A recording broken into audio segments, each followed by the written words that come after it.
ആരൊക്കെ എന്തൊക്കെ ഡീൽ നടത്തിയാലും കേരളത്തിൽ 20 സീറ്റും UDF-ന് ലഭിക്കുമെന്ന് കെ മുരളീധരൻ പറഞ്ഞു. ഡീലുകൾ ഇപ്പോഴും സജീവമാണ്. കേരളത്തിൽ LDF BJPക്ക് വോട്ട് മറിക്കുമോ എന്നാണ് സംശയമുള്ളത്. ആരൊക്കെ എന്തൊക്കെ നടത്തിയാലും കേരളത്തിലെ ജനങ്ങൾ UDF-നെ ഏറ്റെടുത്തു കഴിഞ്ഞെന്നും കെ മുരളീധരൻ തൃശൂരിൽ പറഞ്ഞു. ഇടതുപക്ഷത്തിന് നിലപാടില്ല. കേരളത്തിൽ കോൺഗ്രസിനെ മുഖ്യകക്ഷിയായി CPM കാണുന്നു. എന്നാൽ രാജസ്ഥാനിലും തമിഴ്നാട്ടിലും ത്രിപുരയിലും കോൺഗ്രസിന്റെ സഖ്യകക്ഷിയായി മത്സരിക്കുകയാണ്.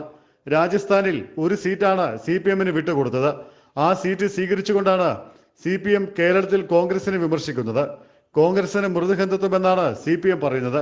പിന്നെന്തിനാണ് ഇവർ രാജസ്ഥാനിൽ CPM-നെ കൂട്ടുകൂടുന്നതെന്നും മുരളീധരൻ ചോദിച്ചു. ഇടതു പാർട്ടികൾക്ക് ഒരു നയവുമില്ല. ഇത് ലോക്സഭയിലേക്കുള്ള തെരഞ്ഞെടുപ്പാണ്, അല്ലാതെ പഞ്ചായത്തിലേക്കുള്ള തെരഞ്ഞെടുപ്പല്ല. അതുകൊണ്ട് ദേശീയ നയമില്ലാത്ത ഇടതുമുന്നണിയെ കേരളത്തിലെ ജനങ്ങൾ തള്ളിക്കളയുമെന്നതിൽ സംശയമില്ലെന്നും മുരളീധരൻ പറഞ്ഞു. കഴിഞ്ഞ കുറെ ദിവസങ്ങളായി നരേന്ദ്രമോദി എന്ന ഒരു വാചകം പിണറായി വിജയന്റെ നാവിൽ നിന്നും ഉണ്ടായിട്ടില്ല. എല്ലാ ദിവസവും രാഹുൽ ഗാന്ധിയോടാണ് ചോദ്യങ്ങൾ ചോദിക്കുന്നത്.